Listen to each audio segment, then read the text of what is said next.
Previously, in the last segment, we spoke a little bit about banning books about the Holocaust and other very difficult situations in schools. We have found that this leads to an unfortunate lack of education in the United States and around the world for that matter.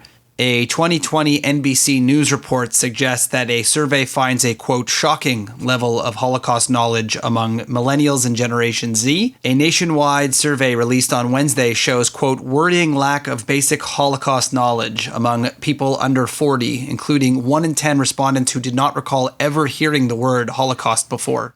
The survey, touted as the first 50-state survey of Holocaust knowledge among millennials and the Generation Z, showed that many respondents were unclear about the basic facts of the genocide. 63% of those surveyed did not know that 6 million Jews were murdered in the Holocaust, and over half of those thought the death toll was fewer than 2 million. The survey shows that about half of the millennials and Generation Zs represented have seen Holocaust denial or distortion posts online.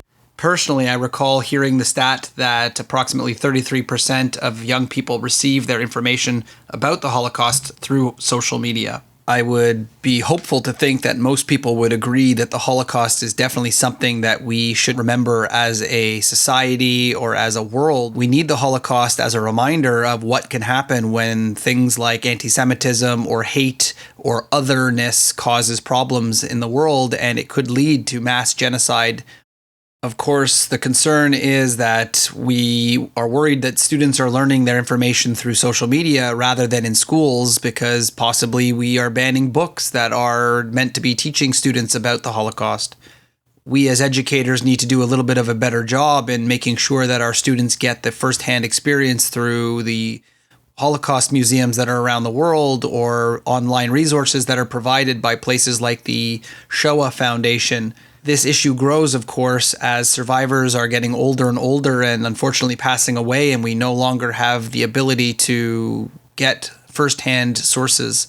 The Yad Vashem Museum in Israel, along with the United States Washington Holocaust Museum, have done great things in creating survivor testimonies, online resources. One of the coolest things I've seen is the USC and Shoah Foundation have teamed up to create sort of a virtual reality, futuristic artificial intelligence style video for young people to be able to even ask questions of survivors forever. And it is quite an amazing resource to use. And I think these statistics are showing that teachers need to definitely use some of these resources, read these books, look at these films in order to show their students something that's a little challenging, but very, very important.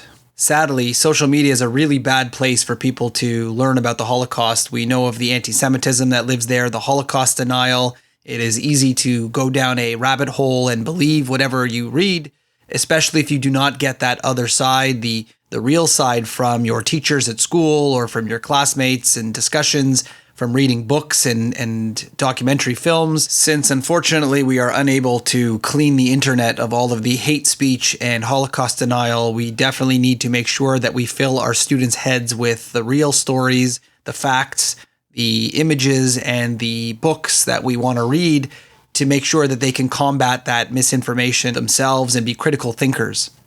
Arming our students with knowledge is the best way to make sure that we turn the tide on this horrible statistic that people under 40 just don't have enough information on the Holocaust in order to fight the misinformation. What we commonly say about the Holocaust is that we should, quote, never forget. And it looks like, unfortunately, we're losing that battle and we are allowing our future generations to forget. When we come back from this break, we're going to talk about the forgotten Holocaust, one that many of us probably have never heard of. We'll be right back with the Jewish Diaspora Report.